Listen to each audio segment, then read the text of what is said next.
damai bagi semua orang dan seluruh ciptaan di sekeliling kita, mengajak kita semua untuk menjadi agen perdamaian bagi Allah dengan seluruh ciptaan dalam kehidupan kita.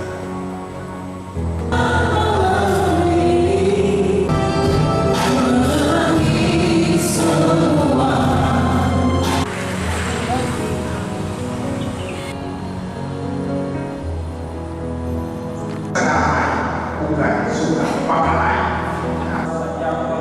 yang telah memimpin perayaan Idul Bapa dan Putra dan Roh Kudus.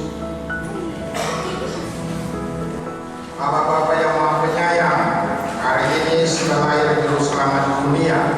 Semoga Dia yang telah menjadikan kami anak-anak Allah juga memberi kami hidup abadi. Sebab Dialah Tuhan dan penentara kami dan yang akan bertahta sepanjang segala masa. Amin.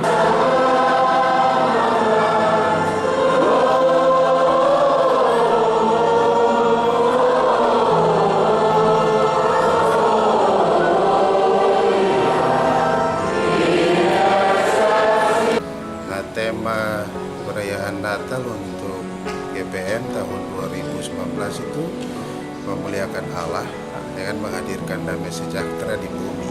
Nah, kemuliaan Allah itu terwujud di dalam kelahiran Kristus di bumi. Maka orang-orang percaya itu kemudian harus mewujudkan kemuliaan itu dengan cara menghadirkan damai. Nah, damai itu pengertiannya luas. Pertama, damai itu bisa berarti kondisi tanpa perang. Kedua, damai itu bisa berarti hati yang tenang. Damai itu bisa juga berarti rukun. Damai itu bisa berarti makmur. Seluruh perayaan Natal di Republik ini damai, damai, damai.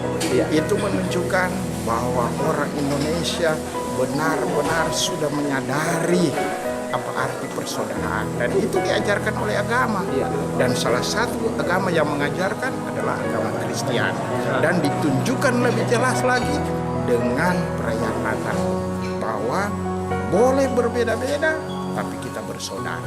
Bersaudara atas dasar apa? Manusia adalah ciptaan Allah. Jangan berkelahi-kelahi. Oke.